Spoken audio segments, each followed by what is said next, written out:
একটি কলা, একটি শশা বদলে দিতে পারে রাতের সেই মুহূর্ত। হ্যাঁ দর্শক, মেকআপ নেই কোনো ঝলমলে পোশাক, খালি পায়ে হাতে কোদাল নিয়ে মাটিতে নেমে পড়েছেন রূপালী পর্দার সেই তারকা।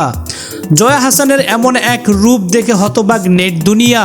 সম্প্রতি সামাজিক যোগাযোগ মাধ্যমে ছড়িয়ে পড়া একটি ভিডিওতে দেখা যায় একবারে সাধারণ পোশাকে খালি পায়ে নিজের বাগানে কোদাল হাতে মাটি প্রস্তুত করছেন এই অভিনেত্রী।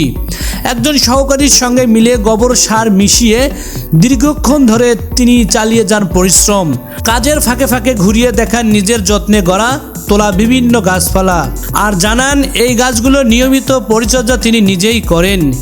ভিডিওটি প্রকাশের পরপরই মন্তব্যের বন্যা বইতে শুরু করে সোশ্যাল মিডিয়ায়। অনেকেই ভিডিওটি দেখার পর সেই ভিডিওর কমেন্ট বক্সে লিখেছেন, তারকা খ্যাতির ভিড়ে এমন সহজ সরল মাটির কাছাকাছি জীবনযাপন সচরাচর দেখা যায় না বাংলাদেশের অভিনেত্রীদের। কেউ তার এই পরিশ্রমকে অনুপ্রেরণা হিসেবে দেখছেন, আবার কেউ বলছেন এটাই আসল সৌন্দর্যের রহস্য জয়া হাসানের, শারীরিক পরিশ্রম আর প্রকৃতির সঙ্গে সংযোগ।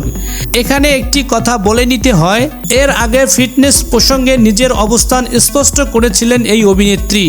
ভারতীয় একটি সংবাদ মাধ্যমকে দেওয়া সাক্ষাৎকারে তিনি জানিয়েছিলেন নিয়মিত জিমে যাওয়ার অভ্যাস নেই তার। কোনো সিনেমার জন্য বিশেষ প্রস্তুতি প্রয়োজন হলে সাময়িকভাবে শরীরচর্চা করলেও দৈনন্দিন জীবনের স্বাভাবিক কর্মকাজকেই তিনি বেশি গুরুত্ব দেন। আর সেই দর্শনের প্রতিফলন যেন দেখা গেল এবারের এই বাগান পরিচর্যার ভিডিওতে। গ্ল্যামার আর বাস্তবতার এই মিছিলেই হয়তো নেটিজেনদের এতটা মুগ্ধ করেছে। পর্দার আড়ালে থাকা এই সাধারণ অভিনেত্রী মাটির কাছাকাছি জীবনযাপনে যেন তুলে ধরেছে তারকার খ্যাতির বাইরেও এক ভিন্ন গল্প।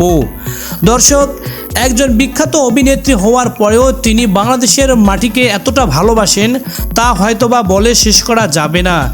কিন্তু শুধু এই জয়া হাসান নয়, এভাবে বাংলাদেশের প্রতিটি বিনোদন জগতের অভিনেত্রীরা যদি এভাবে দেশের মাটিকে ভালোবাসতো তাহলে হয়তোবা আর তাদের মধ্যে এই স্বামী থাকা অবস্থায় ডিভোর্স খেলা চলতো না। প্রিয় দর্শক, এই জয়া হাসানের এই মাটির প্রতি এমন ভালোবাসা আপনি আসলে কিভাবে দেখছেন জানিয়ে দিন কমেন্ট করে। ভিডিওটি ভালো লাগলে একটি লাইক দিন এবং আপনার মতামত কমেন্ট করে প্রকাশ করুন।